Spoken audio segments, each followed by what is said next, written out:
Oh, hello, hello, hello, hello. Salut les meilleurs. Ici Debra Komeni, ton mentor en transformation de debrakomeni.com. Puis, guess what? Il ne va pas changer si tu ne fais pas ceci.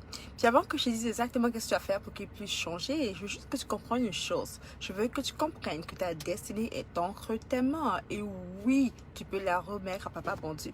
La destinée que tu as présentement entre tes mains, mais tu peux la remettre à ton Dieu pour qu'il puisse t'aider à prendre les meilleures décisions. Alors, il ne va pas changer tant que tu ne fais pas ceci.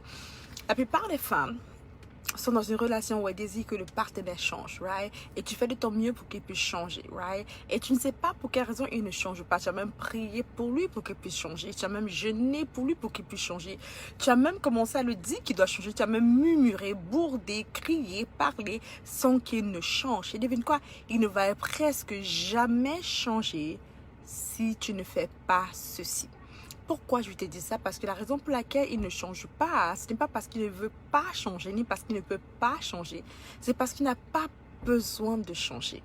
Il n'a pas besoin de changer. Il est toujours comme ça avec toi parce qu'il n'a pas besoin de changer. Il n'a pas un besoin. La douleur du changement est plus grande que ne pas changer. Alors, il ne change juste pas.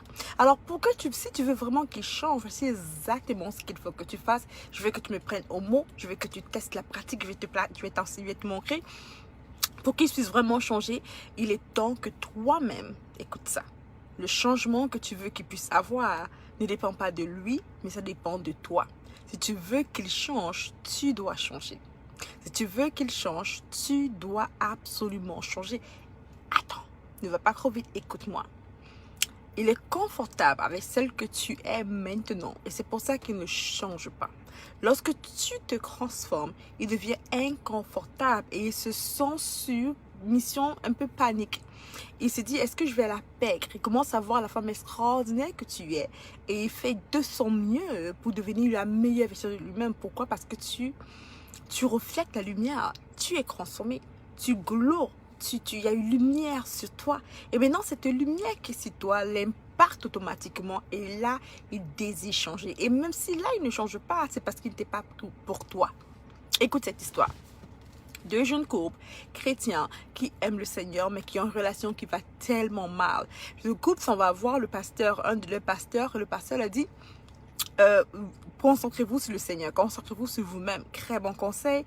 Les deux se concentrent sur le Seigneur et se séparent ce même jour-là. Ils se concentrent sur le Seigneur. L'homme va de son côté, la femme va de son côté. Ils ne sont pas mariés encore. Ils travaillent à l'église, chacun travaille à l'église, chacun fait de son mieux pour être la meilleure version de lui-même. Et un jour, le pasteur rencontre l'homme. Il dit à l'homme, hey, est-ce que tu es toujours intéressé par rapport à cette soeur? Parce qu'il y a des hommes qui sont intéressés à elle. Et l'homme est comme, wow, je suis vraiment toujours intéressé. Et il dit ceci, elle brille maintenant. Elle est plus calme.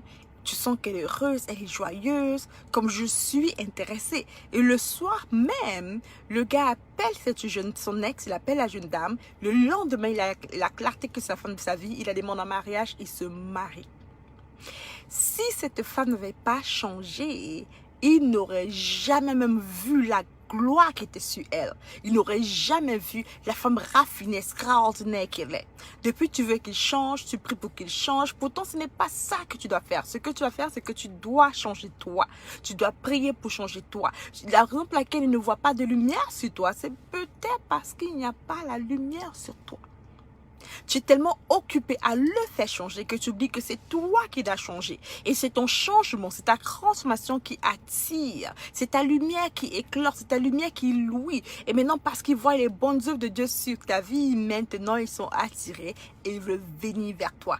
C'est comme ça qu'ils changent. Lorsque tu changes, il veut aussi changer. Il veut devenir un peu comme toi, un peu mieux que toi. Il se sent un peu menacé.